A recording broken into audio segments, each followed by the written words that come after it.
Good evening, everybody. Thanks so much for joining us tonight for the Business Operating System for Farms exclusive online event.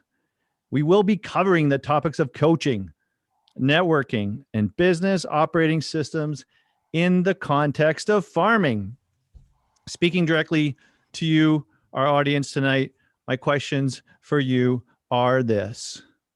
Do you have a coach, or are you in a coaching program? Do you have a structured opportunity to glean insights from your peers in the same business as you? Does your business have an operating system with a set of principles that it runs on? Two farmers and their CFO will be sharing their tips and tricks into how they have successfully integrated programs like Strategic Coach, like TPAP, like EOS or Entrepreneurial Operating Systems into their farms and businesses and into their personal lives. Let's not forget about our personal lives, folks. There's a number of parties here that have partnered up to bring you this valuable content. The first that I want to mention is CYFF, Canadian Young Farmers Forum. March is usually their in-person conference, but like everybody else on planet Earth, they have pivoted and they are offering educational sessions and workshops throughout February and March, and this session is a part of that initiative. So thank you to CYFF for bringing us all together tonight.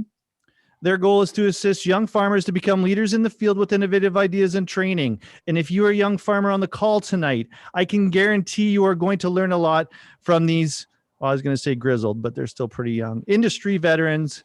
Sharpen your pencils, get ready to take some notes, and that goes for everybody on the call. You're going to get some amazing insights from this session. This event is also brought to you by Farm Management Canada, a national champion of farm business management excellence. They connect producers across Canada with learning and skills development opportunities to achieve sustainable growth and prosperity. That's what we all want, folks. Let's be real. We want that. We want that stuff. Give us some. Representing them tonight, give a big shout out to my co-host, the lovely, the one and only Executive Director of FMC, Heather Watson. What's up? Not much. I'm excited for tonight. Looking forward to some awesome insights. Yeah. You like those insights, eh? Okay, perfect. We got some for you. Good, good. This event is also brought to you by Hebert Grain Ventures, a progressive agricultural enterprise dedicated to practicing and promoting excellence in farming.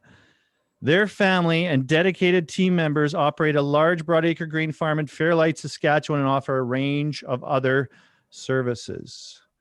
Managing partner of HGV, Kristjan Hebert, is with us tonight. This man hardly needs an introduction in the agricultural space. He is well known to draw big crowds to deliver talks that inform and inspire. So get ready for some hashtag truth bombs. Welcome, Kristjan Hebert. Thanks for having me. All right. Okay. Also brought to you by Maverick Ag Consulting, a business risk management and consulting firm focused on insurance and data analytics. Maverick Ag Limited was built to evolve the mindset of financial and business risk management in agriculture.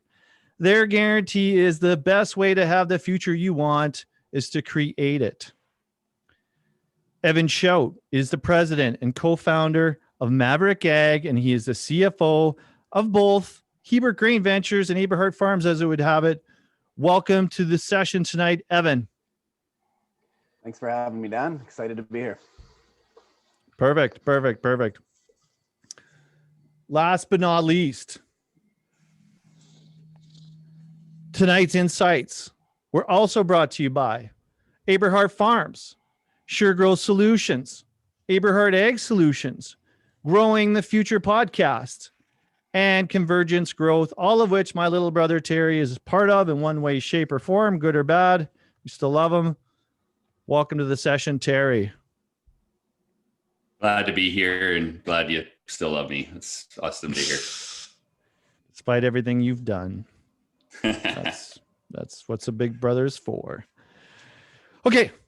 So now we've covered all of the horsepower involved in getting us here to this conversation. Let's dive into our content. I want Heather to kick things off. Heather, what is it that you most want to know from these panelists regarding tonight's topic? All right. Well, I want to know so many things, and I'm looking forward to the discussion. But the first thing that I want to know is what really enticed you to pursue professional coaching and development programs like Strategic Coach and TPAP? What got you hooked, and why did you stay there? Terry, you going first or am I? You better go first. Well, I mean, I think I always enjoyed learning, and probably, one of the books I read early on in my career kind of taught me that one of the most dangerous things in our lives is the information around what we don't know. So the easiest way to kind of learn what you don't know or be aware of what you don't know is through coaching and through peer groups and people that you respect, giving honest and critical information of your operation. So that's probably what led me down the path to go into coaching. That and advice of mentors too, I think, was another big reason. But the number one reason was just, if I am scared of anything, it's what I don't know. I'm not really sure if I am scared or if I feel stressed, but if there is something that I wish I knew more about, it's just simply what you don't know. So by going to coaching and being around mentors, I think they do a good job of asking you questions, opening your mind, really letting you understand that it is a global world and that all industries interconnect more than we could ever believe. And whether you're manufacturing widgets or mining copper or growing wheat and canola on the prairies, business is business. It really is. And it's more about people management and kind of the integration of technology than it is about what specific stream of business you're in. That's Cool. great. And Terry. Yeah, it's great. I think for me, it's much the same. I mean, I really like to learn, and I have a lot to learn about a lot of things. So, coaching or going to events or taking certain training like TPAP or whatever it may be is all stuff that kind of helps you learn and grow. But really probably the main thing that kind of coaxed me or inspired me is when I did join the Agritrend group with Rob Syke. I mean, he was a member of Strategic Coach at the time, and being part of the leadership team there, he exposed us to a lot of different tools and kind of brought the team together. And I realized how fun that was to begin with, and how powerful it could be when you kind of can help involve your team in what you're doing and how you're doing it.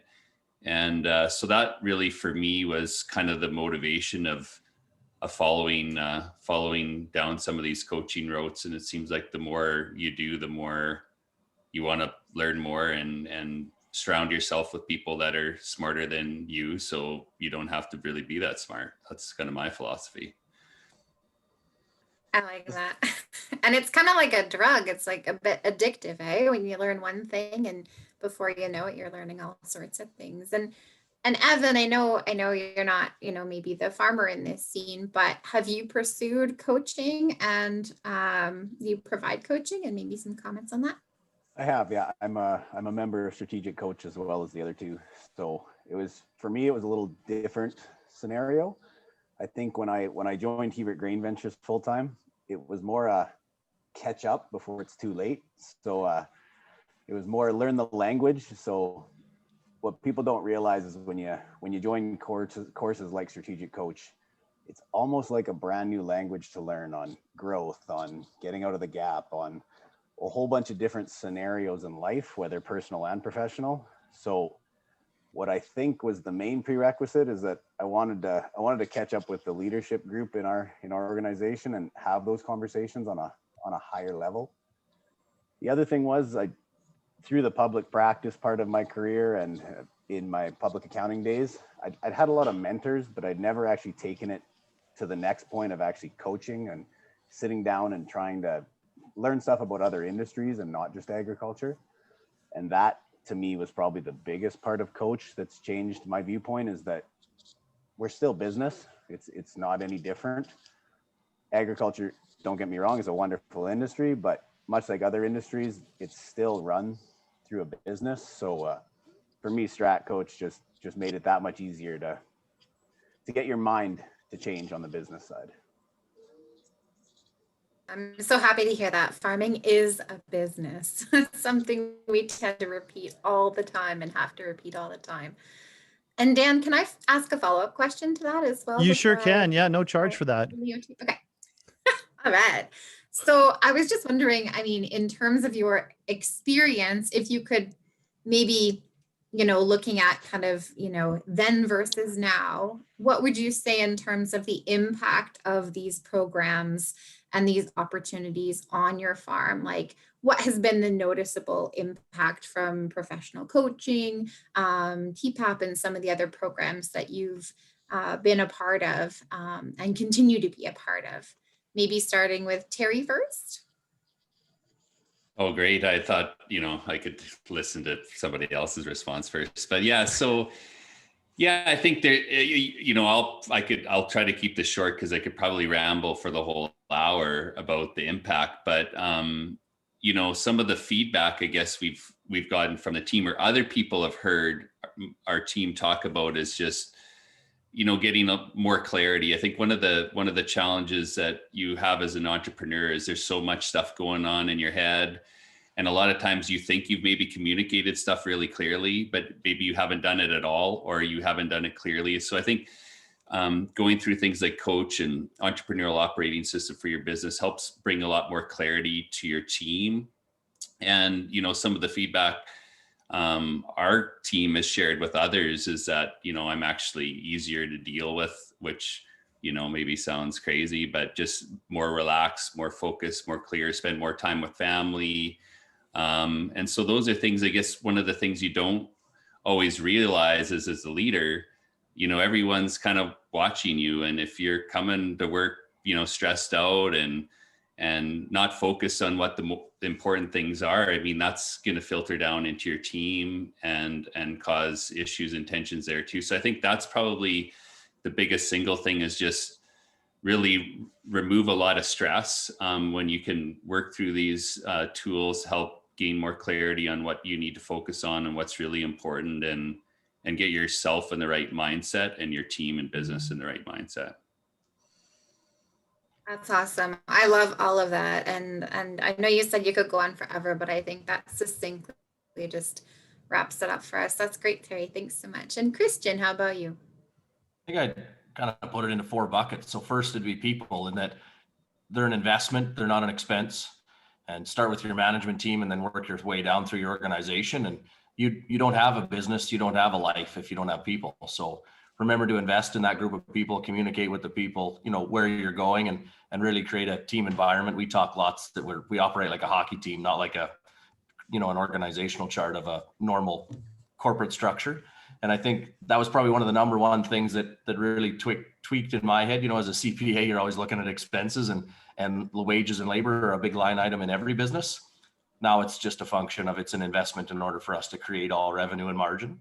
So that would be one. Number 2, I would say network. I think network is probably the most valuable asset that any, management team has. And the wider that network can be from a global perspective, but also the breadth of it in the industries. And then lastly, still remember where your roots are. I mean, some of the best information I've got is from our local subway workers on how scheduling is important, right? So never grow outside your beginning network, but also continually grow your network. And I mean, I think everyone likes the show Suits on Netflix. And I think the reason why is actually because everybody in New York owes Harvey a favor. So, I mean, not only have a network, but in some way provide enough value that network feels that they want to provide value back to you.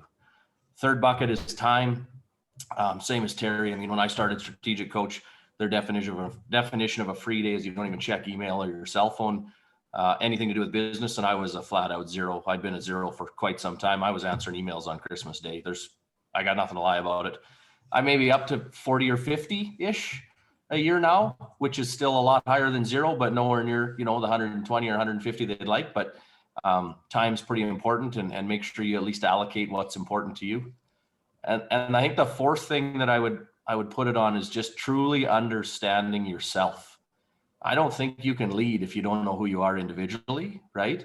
And what you're comfortable in, what you're not good at. And I think early on in our careers, and probably, a lot of people on the call, we make mistakes and bad decisions because we're trying to act like a leader, even in areas that we're not good at, just to prove that we can lead, when that's not what leadership is, right? It's to be strong where you're strong, and show weakness where there's weakness to be shown, so that your team can fill those gaps for you. And that's where they gain their pride and responsibility. So I think that'd be my quick summary. Nice. And I love how you put that into buckets. That makes it so easy and clear to see. And yet you see that kind of people weaving through all of those pieces, whether it's on the personal side, the business side. I scratch your back, you scratch mine, etc. That's awesome. And Evan, do you have any comments to add to that as well? I don't want to leave you out of the discussion. And I'm sure you have a few things to say. My only comment is, if I'm following them all night, this is going to be a long night for me. For me, I think the biggest thing was just the expansion of the mind is a valuable tool. And what I mean by that is, as farmers, what we always do is we handcuff ourselves. We have this goal in mind that once we achieve this is the ultimate goal. This is where we want to end. So what Strat Coach did for me is it just kept moving the goalposts. It just made every goal that much more important and that much bigger. And it essentially taught me not to actually hinder growth by cutting myself off at the knees. So there is no goal that's too big or too far, because essentially if you set that goal, the mindset is, now you got to make it. And then the other one is just don't get lost in the gap. So when you're actually fighting for that goal, make sure you always look back and see where you started, just to give yourself a pat on the back, because I think farmers have a hard time doing that once in a while. And I think, with the mental health side of agriculture and everything else that we have, just a little pat and look back and see exactly where you came from and how far you've come really would help a lot of people. Yeah, it's easy to be hard on yourself in all instances when you're pushing. Yeah. I appreciate that very much.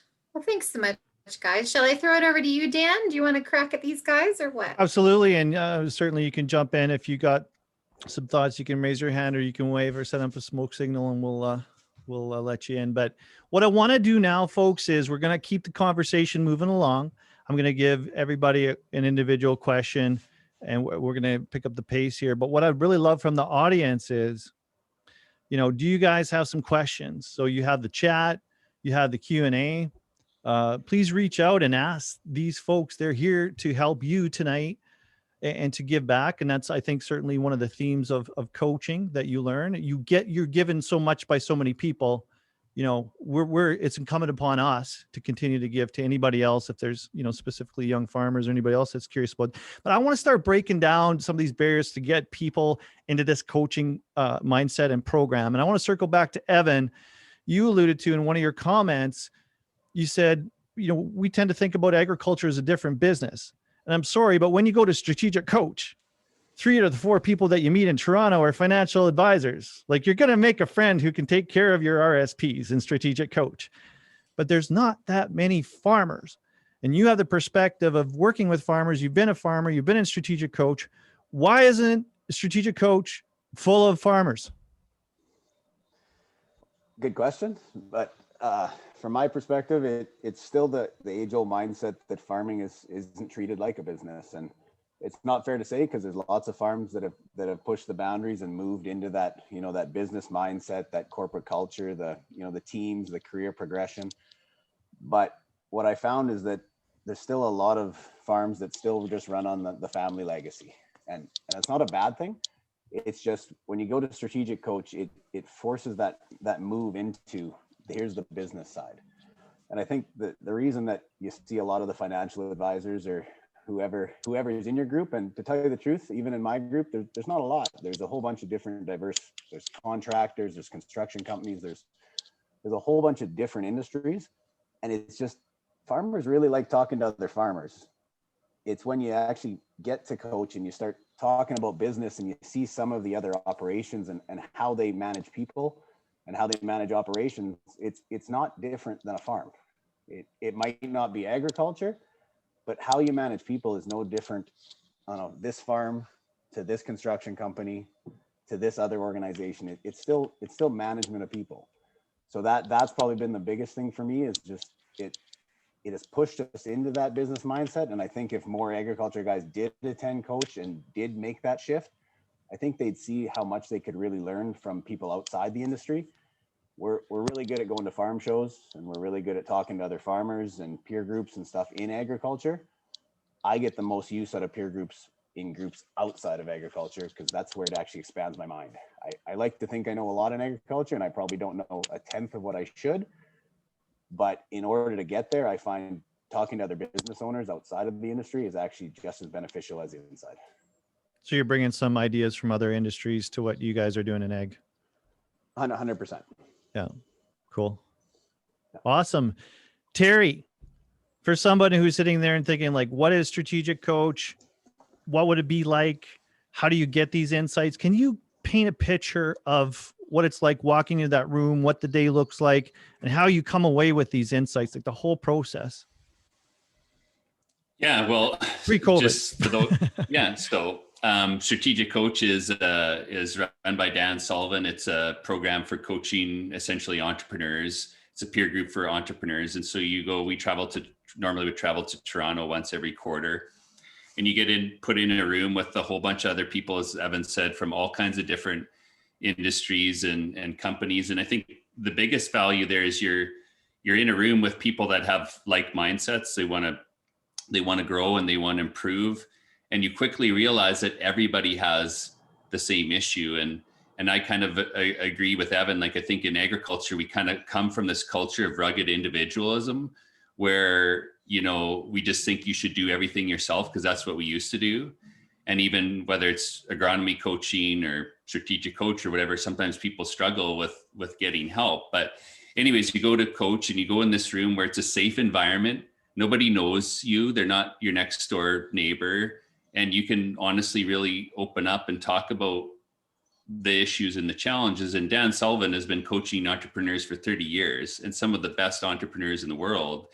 And he's developed systems and tools just to help you go through your thinking, to help you get clarity about what your goals are, how to motivate your team. And really there's three main concepts within coach, right? And one is, focusing on yourself and your unique ability and how to leverage that within the world.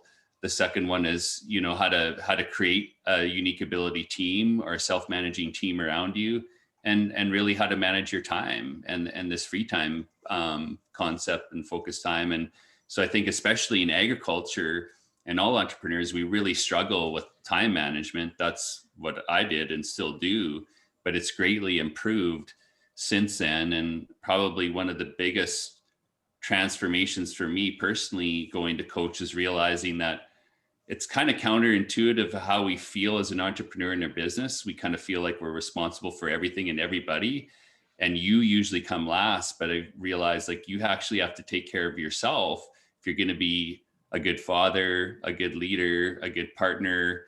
Because if you're, not sleeping or eating and again, like strung out, your effectiveness to be a leader or be good at anything is greatly diminished. So that's a little bit about what coach is and the incredible value that I've gotten and others.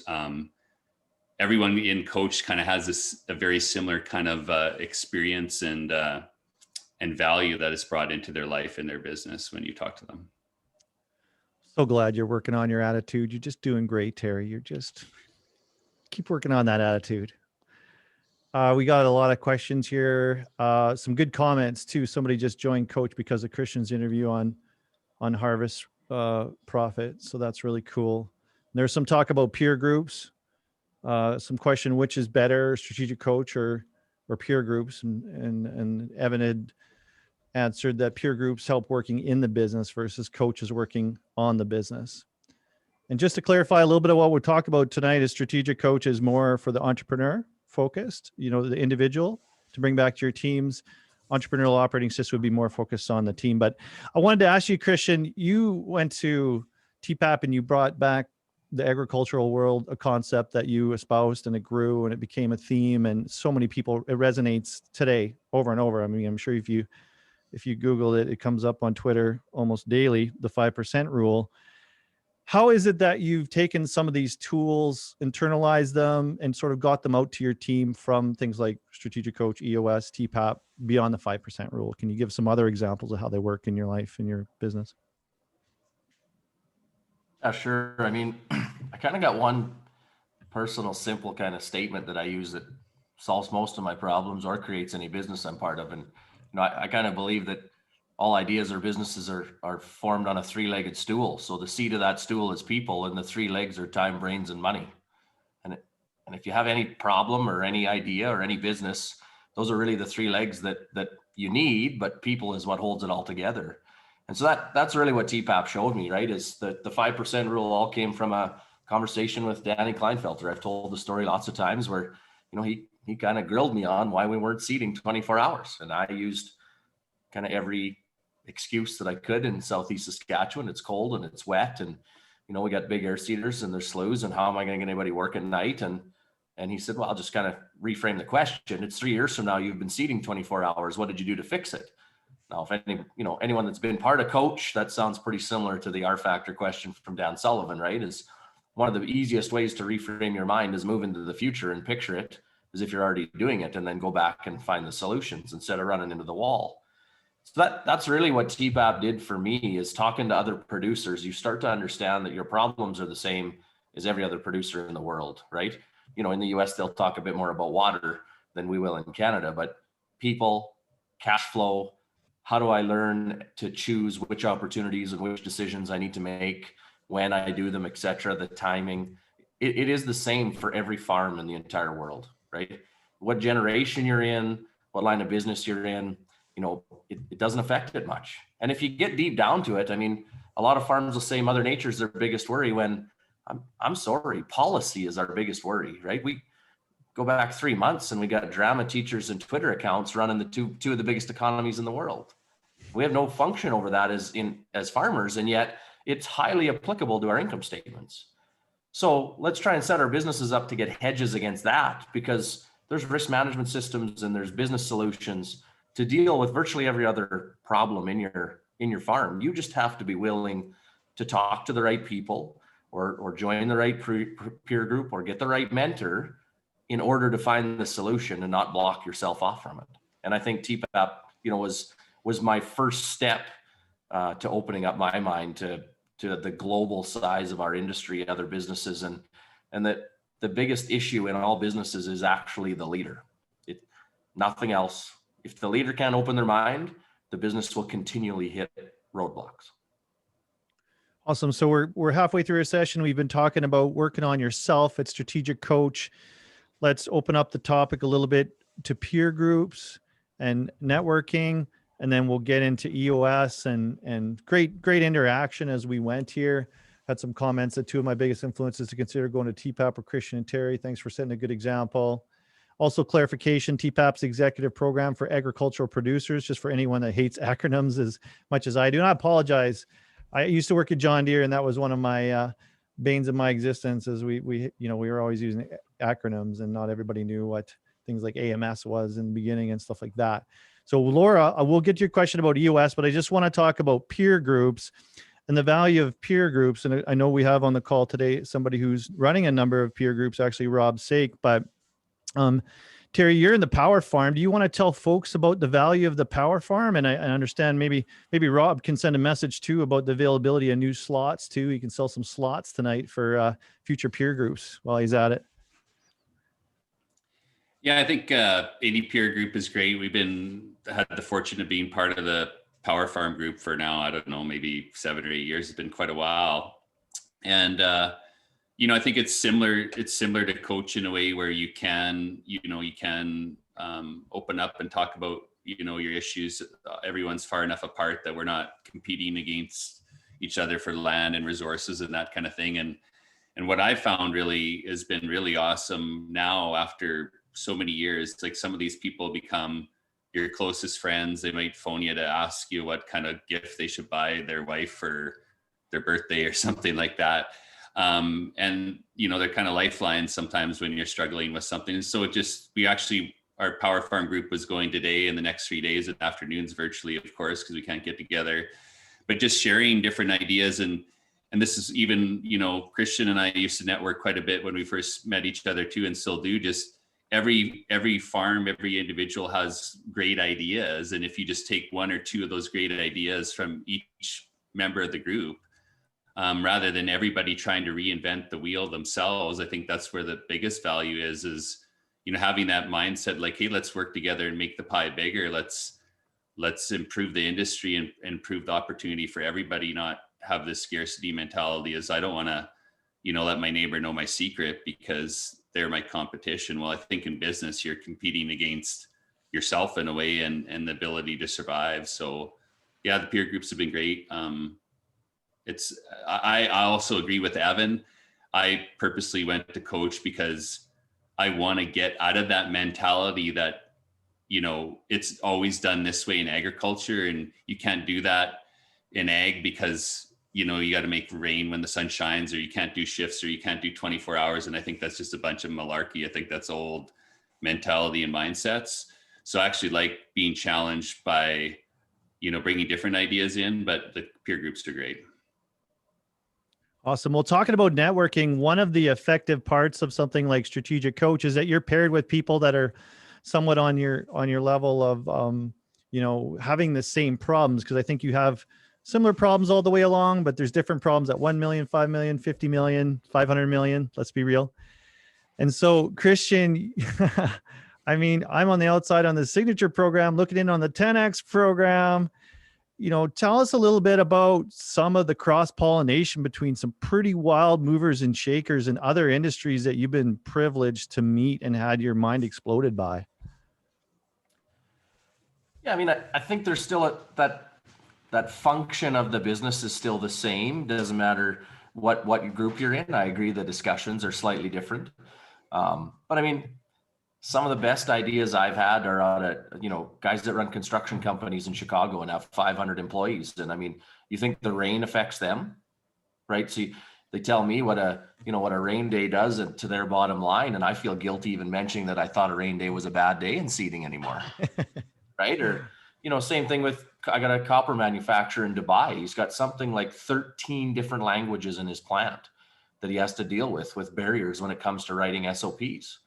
And up till then, I'd complain that I had to write one SOP in English, and the fact that I had to do it, right? And then he tells me his side of the problem, right? And I think the other thing too is probably when I started Coach, growth. I mean, I love growth. I'm addicted to it, right? I'm addicted to the game. I'm addicted to growth, and I don't just mean acres. It can be in a whole bunch of different things. But Coach made it feel normal, right? To the point now that, I mean, I was talking to Evan this morning, and you know, to the point now that I think anywhere between 10 and 35% growth is actually kind of normal. It's just a year. 50% growth, I still think is painful. Yeah. But some of the people I'm around in Coach, that's what they target is 50% growth. So, I mean, right. I already know, you know, we're staring down the barrel of a possible 50% for the upcoming growing season. And I've got 2 or 3 guys from Coach that I've been talking to because, you know, even though their businesses are different. I mean, the one guy runs one of the biggest engineering firms in the US. And 3 years ago, he joined Coach to get his business ready to sell. And then he realized that he's not actually in engineering. He's in mergers and acquisitions. He just hired good engineers and he's really good at M&As. And all of a sudden, growth wasn't painful anymore. So, I mean, I had a pretty good chat with him 3 or 4 days ago. And all of a sudden you go to bed thinking, 50% might not be that bad. Right? But it's having that different contact in your phone that when you run an idea by them, the first instinct isn't scared because they've been there before. It's like, you know what? Here's the mistakes I made. Here's what I do different.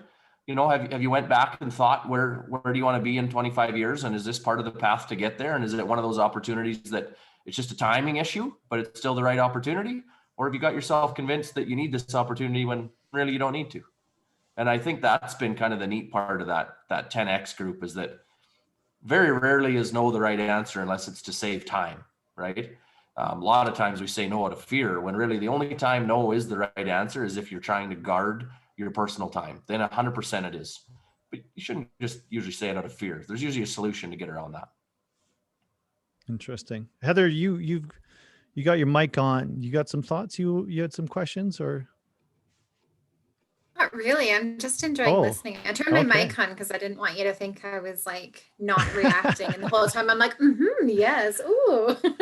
Okay. But Well, no, I that's just, great. And it kind of comes back to that idea of, not kind of staying in your silo. And, there's lots of other industries that deal with all sorts of problems, but also opportunities. And, bringing that into your place. I think oftentimes we don't spend enough time looking outside of agriculture and looking outside of our own company. So it's really nice to hear those experiences and how that's benefited you guys for sure. cool. Well, we touched on TPAP, we touched on peer groups, we touched on strategic coach. We already had somebody asking about the acronym EOS, Entrepreneurial Operating System. Evan, how is EOS the evolution of strategic coach for entrepreneurs for teams? So I'm gonna come at this probably a little different than the other two because I'm a little bit of both, to tell you the truth. I'm on the leadership team at Hebert Grain Ventures, so I'm in the middle of EOS in that organization, and I'm also CFO with Terry, which kind of gives me the outside view of another organization using EOS, but I get to be on the outside on that one. So from my standpoint, EOS has literally changed the way we do business, and from what I mean by that is, I joined Kristjan with Hebert Grain Ventures in March of 19, and we started EOS a short time after that, and I saw the changes immediately. And all it did was it changed the processes. The difference from strategic coach is that strategic coach is working on yourself. EOS took that, implemented it into the organization, and changed the processes we use on our day-to-day. So, for example, communication. One of the biggest things I've seen in organizations that have been downfalls is just lack of communication, whether it's from the leader down, whether it's middle management, whether it's even the flow up. If you have an unhealthy employee somewhere in the bottom and they don't actually voice their opinion up, it just cancers the whole group. And I've seen it. I've worked with enough organizations to actually witness this. So I think what EOS did for us is it just gave us that system in place to open the communication channels both up and down. The other thing it did for us is it actually showed us our true business model. So between HGV and Maverick and how we run the organizations that way, we were always treating it as kind of two separate businesses. And through EOS, we've learned to share resources. We've made it one kind of business model, which then has just opened up our growth model of, as Kristjan said earlier, growth doesn't have to be acres. In our mind, growth can come from any opportunity that comes across, whether it's on the financial consulting, the insurance, the farm side.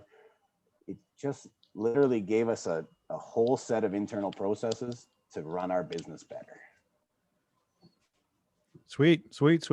That sounds really good.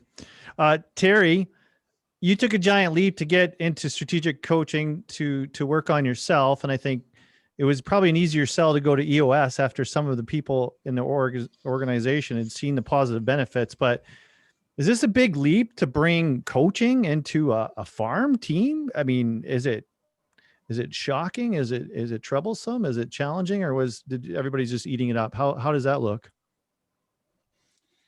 Well, I think it depends on your team and situation, but I mean, if you're people programmed like us, we love training and coaching and all this stuff, but most times your team isn't usually as rah about it initially or till they understand it. So, I guess through coach as well, you met a lot of people that are implementing EOS or the Entrepreneurial Operating System, and it's really coach for your team. And like Kristjan said something really important earlier, and really all this is about your team and your people. And I do believe as well that your people are your most valuable resource. And so this is really giving them the tools and the opportunities to be part of something, to have an impact, to have accountability, to help understand where you want to go with your vision and build those systems around it. So, at first, when we do a lot of different things and have done a lot of different things with our farm. And so when I first brought it up, it was kind of like, oh, why do we need this? Like this is another one of Terry's ideas from coach kind of thing.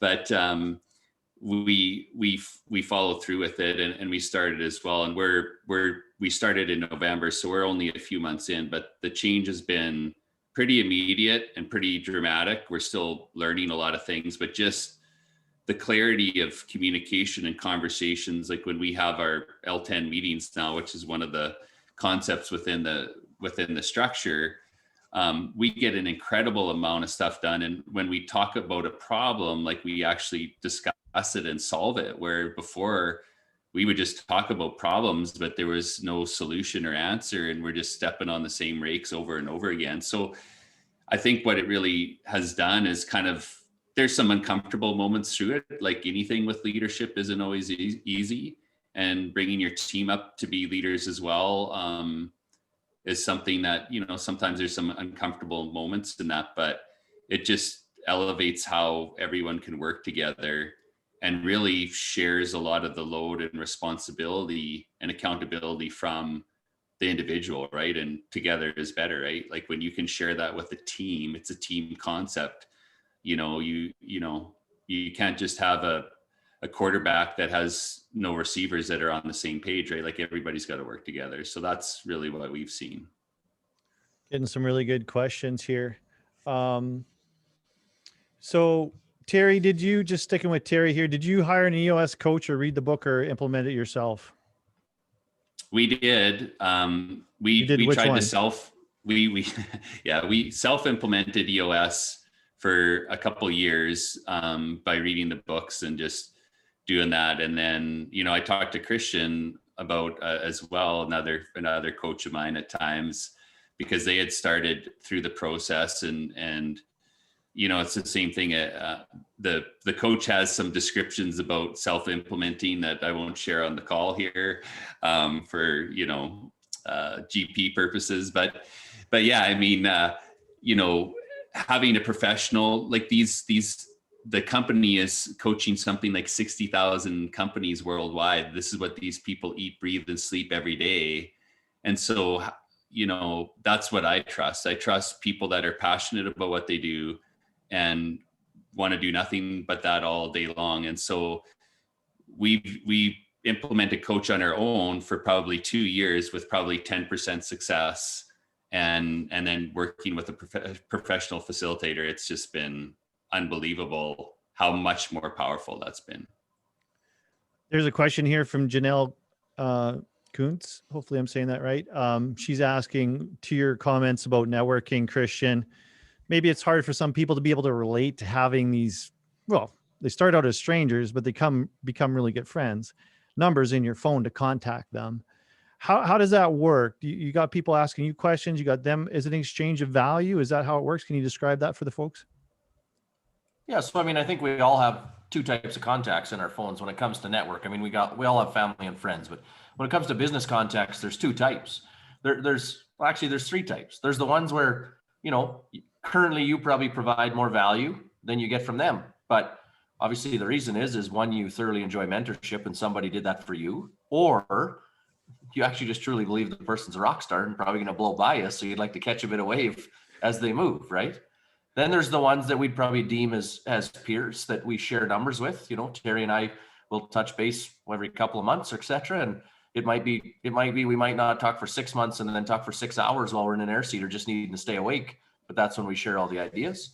And then I think you have those ones that, yeah, like they are a special contact to have, and you have to be careful how you deal with that, right? One, you want to make sure that you're not wasting their time. So that's send the text, hey, would you have any time in the next 2 weeks for a phone call?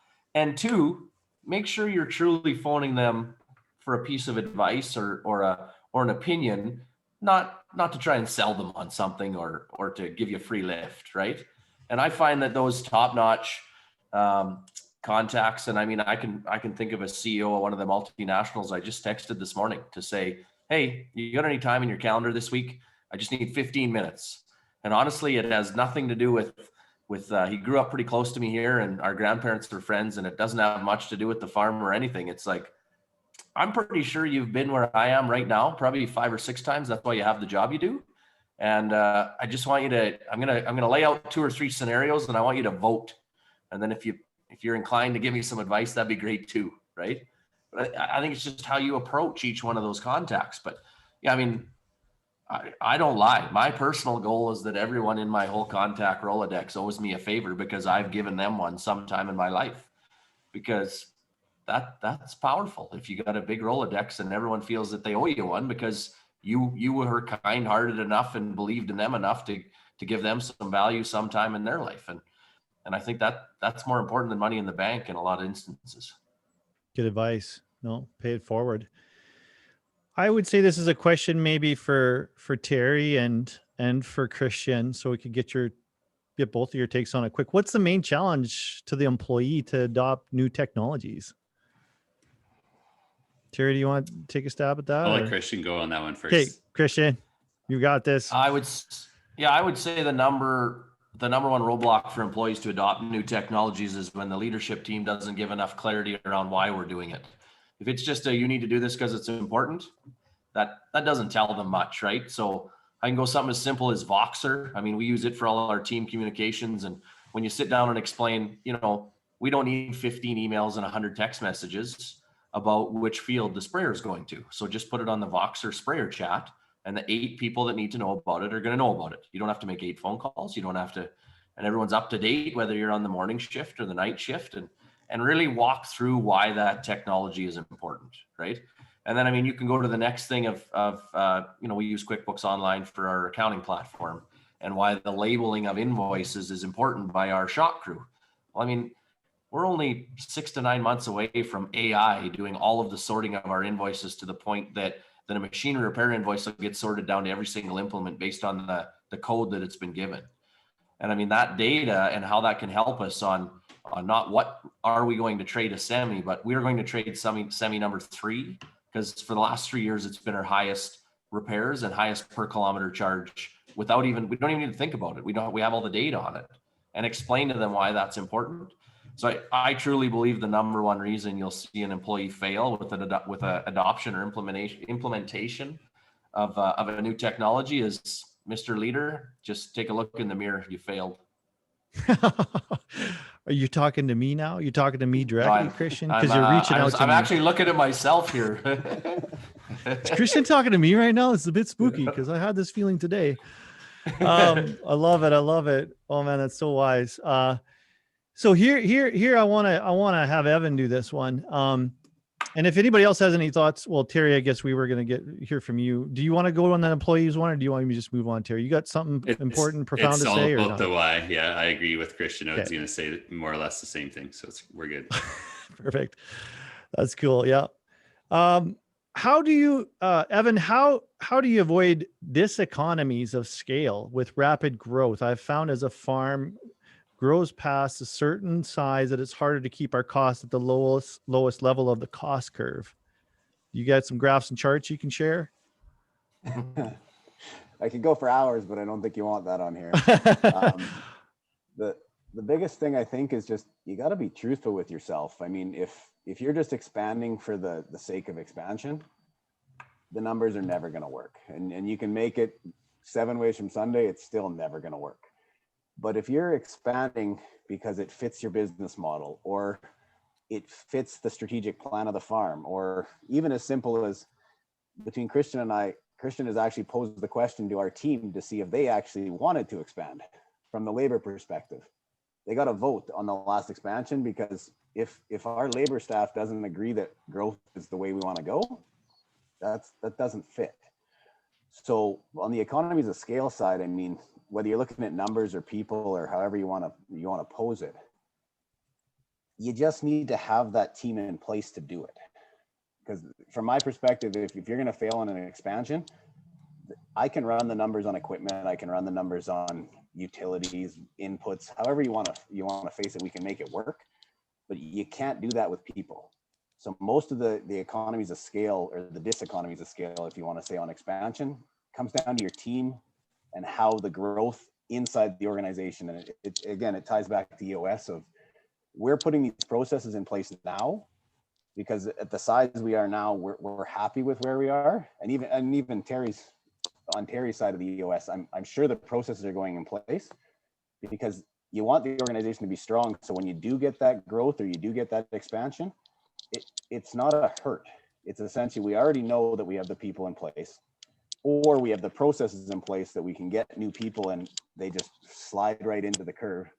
We have the values, we have the core niche, we have everything decided as an organization that we're just going to grow and it's going to work out in that way. I mean, when you look at organizations outside of agriculture, let's take Walmart, for example. You think adding one more store in Saskatoon affects their business model in any way? It just follows the process, follows the people, and it just gets implemented. Dan, I got to put my hand up for this one. Go. So just a quick one on growth and the expense curve. I mean, I think everything that we're talking about in this podcast or YouTube video or whatever you're coining it as ties to this concept, right? The real reason we're doing it is because people are trying to grow their business, whether that is going through a succession estate plan or taking on more acres or adding a team member. Growth is what usually causes challenge, right? And I think everything you brought up is how you deal with that expense curve. So one, how do you know if you're on the wrong side of the expense curve? Your peer group, because that's who you actually trust enough to benchmark with. But don't always look at the big numbers. Everyone gets worried about debt to equity, etc. No, you need to care about the two ratios that matter to your bank: working capital, right, percent, and debt service. So know those numbers, benchmark them. Two, find the little benchmarks that save you a ton of time. So the number one benchmark that I've come up with the peer group here in the last, 18 months, we have a joint spreadsheet on every piece of equipment we trade that breaks it down by per utilizable hour. So in combines, it's rotor hours. On tractors, it's just engine hours. So that when we go to trade equipment, I don't have to think about whether it's a good deal. I got 100 and some concepts or proof of concepts within the spreadsheet that it's just a yes or no decision. I don't have to waste a week on a combine. It's about 15 seconds, right? And so really the reason you benchmark is to save yourself time on decisions and finding the problem. And so that was I really had to jump in because I think those are two things that I failed miserably till I was, maybe 35. So that's not that long ago. When really a lot of what you're talking about today, right? People, process, peer group is the three ways that you handle expansion. Yeah, and I'll maybe just I want to jump in there too, not as much on the financial side, but just alluding to what Evan said. I think, when you really have the structure and the communication and the buy-in of your team, right? Sometimes growing is actually easier if you have all the right people around, because you may actually be able to, with growing, bring in more, expertise or more who's or more specialization. And we have experience where we planned for, an expansion, and we got, the financial stability and the human capital and the systems in place. It was actually really easy. But there's a lot of other financial factors and things that you got to look at too. But that's the value of having the right structure and the team around you. Cool. Getting close to the end. Let's fire off a few quick answers here. Robert Sake is asking, in 3 years, you will be managing your farm differently. How? Kristjan. Okay, I got two goals for 3 years from now. One is that I got 3 computer screens of which turn on when I set my coffee cup down. They're holographs. They pop up from my desk. One is my agronomy screen that it has everything from my, soil test to soil water usability to everything agronomy. The middle one is my work order screen. So if I make a decision to top dress, it automatically sends the work orders out and is all my people. And the third one is my financial screen, of which the pro forma updates to the point that my banker even knows that I made the decision, and the odds of correctness are 97%. So there's goal number one. Goal number two. I think I've seen that in a John Deere commercial. Yeah, it's 2012 though. They should get their ass in gear and finish it up. That's what I keep telling them. And goal number two would be I got kids that really enjoy hockey and horses, and I want to get to the point that if there's a spring hockey tournament in the first weekend of May or a really important horse show, that our business, one, runs smoothly enough, and two, that I can let go of guilt to go attend it. Maybe it's not for all 3 days, but for at least one. And for me, that's probably one of my big ones to try and hit here for the next 3 years, because I think, I've seen a few comments on who, not how. And I mean, that is how you handle growth, right? Is you get more good people and you don't do it all yourself. But seeding's kind of my baby. I've walked away in harvest for 3 or 4 days at a time to attend what I'd call something more important, but nothing for the family. So the big one for me to let go is to be able to sneak away for a day or two in seeding. So that's my number. It's my number 2 goal for 3 years from now. Both of those are really inspirational. I really hope you get there. And I want that for everybody on the call too. I think that would be a big sea change in our business from the days of, how long can you drive straight, sleepless used to be the metric of what kind of farmer you were. Terry knows, he was there. He's laughing at me, but that's why they kept making the beeper louder when you hit the headlands on GPS, just to wake you up. Mild electric shock. Terry, where are you going to be in 3 years? Yeah, just to keep it simple and sweet. I mean, in 3 years from now, our goal is that our team is managing the business, and I am one part of that team. And we are all doing the things that we love and have the freedom of time and family and balance. And we're doing something together that we couldn't accomplish individually by a long shot. I'm going to give you guys each the same question. I'm going to set you up like this. Okay. And we'll wrap this up. GARS uses technology, benchmarking. You kind of know what one neighbor's doing versus the other neighbor across the fence. And my understanding is the results are starkly different from producer to producer. So painting that picture for everybody on the call, Farmer A is getting coached. He's part of a peer group. He's running EOS in his business. Farmer B is not. Paint me a picture of what you think Farmer A on one side of the fence looks like versus Farmer B to bring it on home, just so folks can see, visualize that. Who wants to go first? I can tackle it. Let's do it. So, I mean, I think we're pretty lucky. We can pass the buck to Heather here. She just did a pretty good survey in the last 12 months or so that showed the percentage difference in financial gain and management, et cetera, of the adoption of such processes, right? Do you have a vision? Do you have SOPs? Do you benchmark? Do you do accrual accounting? Dick Whitman has other good surveys. So, I mean, there's no question that Farmer A that is doing coaching, et cetera, has the ability and the opportunity to be significantly ahead. However, there's one thing of getting coaching and there's one thing of actually taking that coaching and implementing it. So I've also been around a lot of people that go to coaching and then tell everybody they've gone to coaching and then implement none of it. So they still don't get any better than Farmer B that's just doing it the way they've been doing it, right?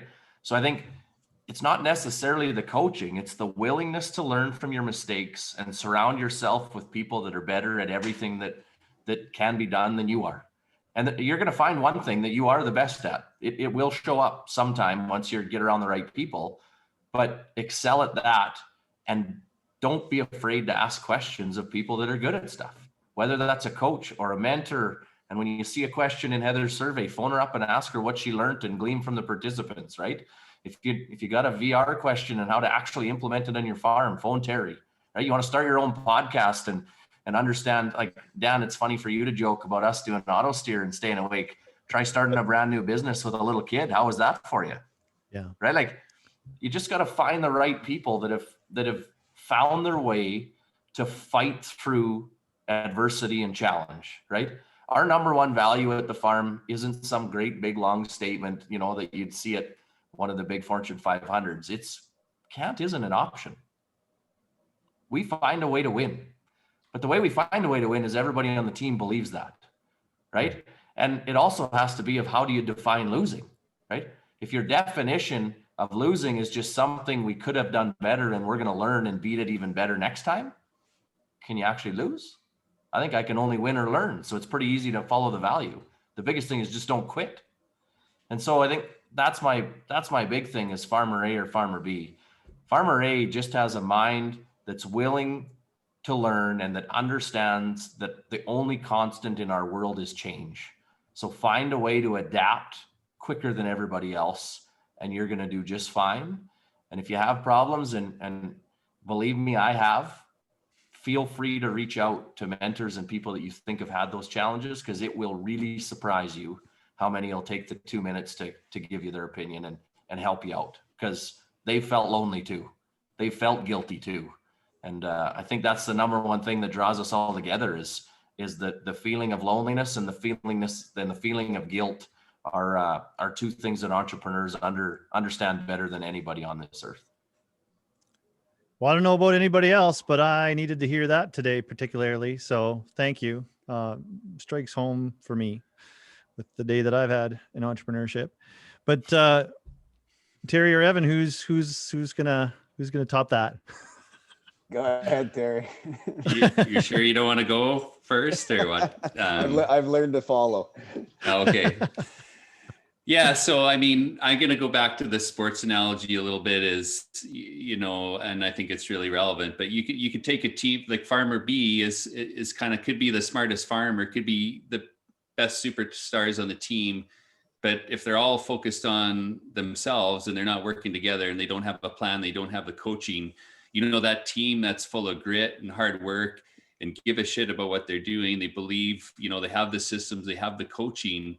That story has been told over and over again in history. And to me, that's what it's really about. Like when people have passion for what they're doing and they know why they're doing it, you can accomplish incredible things. And for me, what has become really crystal clear going through all these processes is kind of reinforced my 3 golden rules. And it's first, do what you love and love what you do. Focus on your unique abilities. And if you're incredibly passionate, you'll probably be really successful.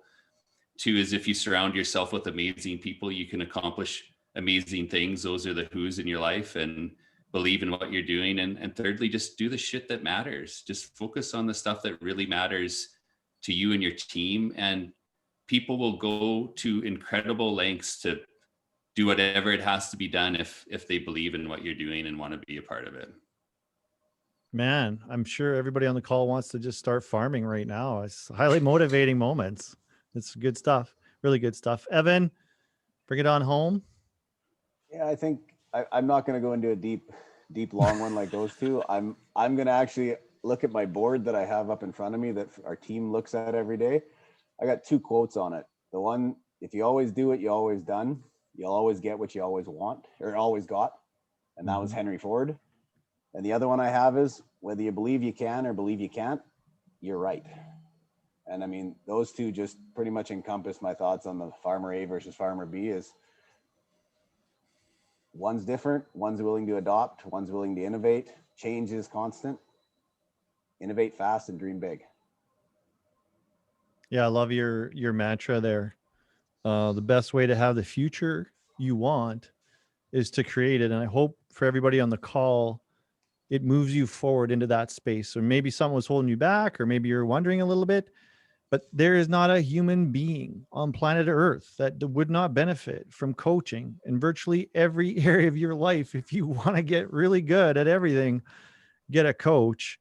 We're not all fortunate enough to be able to do that with everything, but your business needs it. Your business deserves it. And frankly, you deserve it, and your family deserves it, because anybody you talk to who's been in this program, any of these programs for any length of time, one of the biggest parts of the conversation that evolves is how they have come to value their personal time, their free time. There's as much excitement 4 years into Strategic Coach about the free days that were had that quarter as any other growth in terms of revenue or gross margin or anything, which we all love that.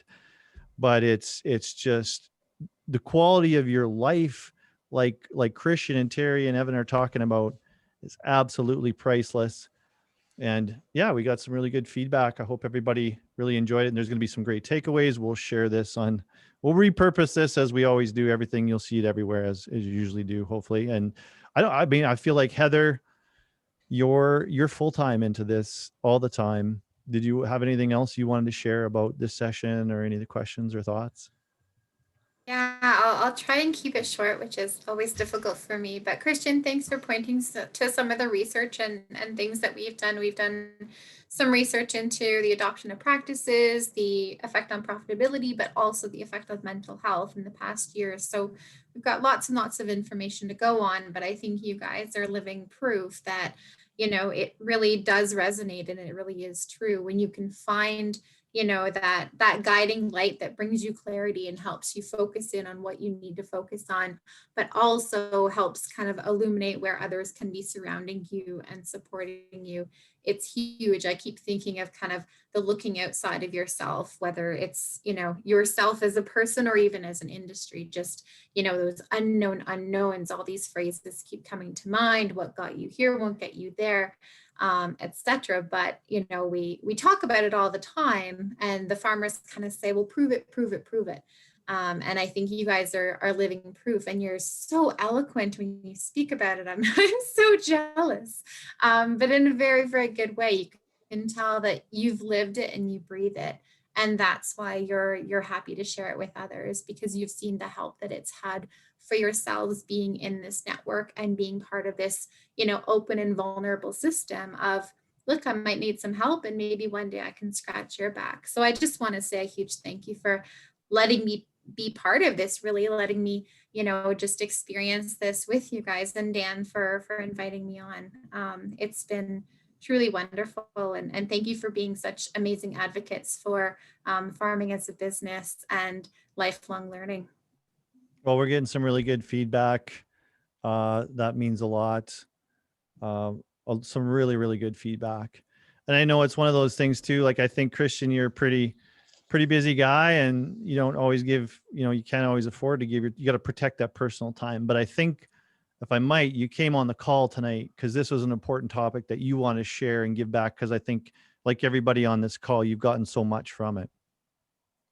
I mean, I think watching the comments, I can recognize a lot of names that, to tell you the truth, have provided more value to me than we'll ever provide as a panel to them. So the fact they join in and give us comments like that, and then CYFF, I mean, I haven't had a lot to do with it formally, but then on the other hand, I mean, I'm 38 years old. I came home to the farm and started farming my first land when I was in grade 9, and then went away to be an accountant and farmed the whole time. So I mean, farming's in my blood, and this industry isn't going to stay as awesome as it is unless we keep encouraging young farmers to be part of it, and give them plenty of options, and know that, running your own farm doesn't have to be the only job in agriculture. There's a lot of great jobs, and they're not just in industry. They are the actual in the dirt or in the pasture farms.